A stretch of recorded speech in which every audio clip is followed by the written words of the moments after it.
Shalom teman-teman. Jadi pada kesempatan pagi hari ini aku membawakan sebuah renungan dengan berjudul complaining atau mengeluh. Sebelum kita memasuki renungan pada pagi hari ini, marilah kita bersatu dalam doa. Tuhan Yesus, kembali kami mengucap syukur Tuhan karena atas berkat-Mu kami masih diberikan kesempatan untuk mendengarkan firman-Mu Tuhan. Tuhan, saat ini kami hendak mendengarkan firman-Mu. Berilah pengetahuan dan bimbinglah hamba-Mu ini agar apa yang Kau firmankan dapat bekerja sesuai kehendak-Mu. Bukalah hati dan pikiran kami untuk mendengar dan menerima firman-Mu. Kiranya firman-Mu ini dapat menjadi berkat bagi kami. Hanya di dalam nama-Mu kami berdoa dan mengucap syukur. Amin. Baik, dalam renungan pagi hari ini saya mengambil dari Yakobus 1 ayat 2-4. Mari kita baca bersama-sama. Yakobus 1 ayat 2-4. Saudara-saudaraku, anggaplah sebagai suatu kebahagiaan apabila kamu jatuh ke dalam berbagai-bagai pencobaan. Sebab kamu tahu bahwa ujian terhadap imanmu itu menghasilkan ketekunan. Dan biarkanlah ketekunan itu memperoleh buah yang matang, supaya kamu menjadi sempurna dan utuh dan tak kekurangan suatu apapun. Mungkin teman-teman bosan ya dengar kata berhenti mengeluh.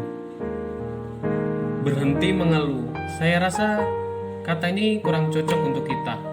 Mungkin yang lebih cocok kurangi mengeluh. Karena kita ini manusia, it's okay kalau kita mengeluh karena hal itu manusiawi. Tetapi kita jangan lupa juga untuk bersyukur. Contohnya, temanku bisa kok, aku gak bisa. Lebih baik kita itu tunjukkan dulu kemampuan kita sebelum kita menyampaikan tuntutan kepada Tuhan. Sebaiknya kita itu belajar dari perkara kecil, karena Yakobus 1 ayat 2-4 memberikan janji bahwa kita akan memperoleh manfaat dari situasi tersebut. Teman-teman, hati-hati dalam perkataan yang kita ucapkan. Jangan sampai keluhan-keluhan yang kita ucapkan itu dijawab sesuai keluhan kita dengan Tuhan. Jangan sampai Tuhan itu menjawab sesuai sungut-sungut kita. Kita harus menjadi manusia yang tahu bersyukur. Terima kasih Tuhan. Itu kalimat yang seharusnya kita ucapkan dalam setiap masalah yang muncul. Mengeluh sekali-sekali, it's okay, it's fine, karena itu manusiawi. Tapi kalau itu sudah menjadi kebiasaan, itu akan merusak hidup kita dan merusak kebahagiaan kita juga. Teman-teman ingat, Tuhan gak akan memberi cobaan di luar batas kemampuan kita. Jadi kalau kita sedang dapat ujian sebesar apapun itu, Tuhan percaya kalau kita bisa. Jadi syukuri aja ujiannya apa yang diberikan oleh Tuhan, karena Tuhan percaya kita bisa melakukan itu. Dan juga saya ambil satu toko. Kita tahu kalau Daud itu salah satu tokoh besar Alkitab yang mengalami depresi yang cukup besar. Dia mengalami masa-masa yang sulit dalam hidupnya. Dia melarikan diri dari Raja Saul karena ancaman bahwa dirinya akan dibunuh.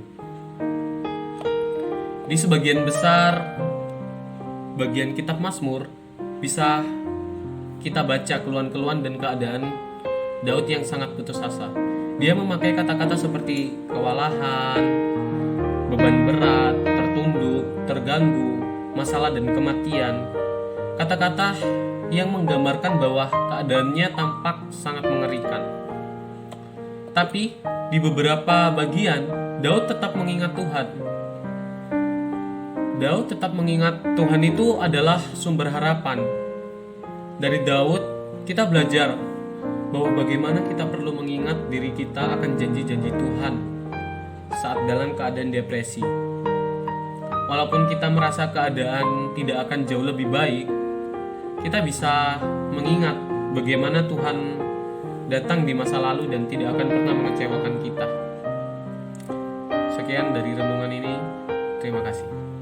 Allah Bapa yang di dalam kerajaan surga, terima kasih Tuhan karena atas berkat-Mu kami masih dapat mendengarkan firman-Mu Tuhan. Tuhan, biarlah kami dapat menjalani semua ujian yang Kau berikan Tuhan. Biarlah semua yang kami lakukan dapat menjadi berkat Tuhan.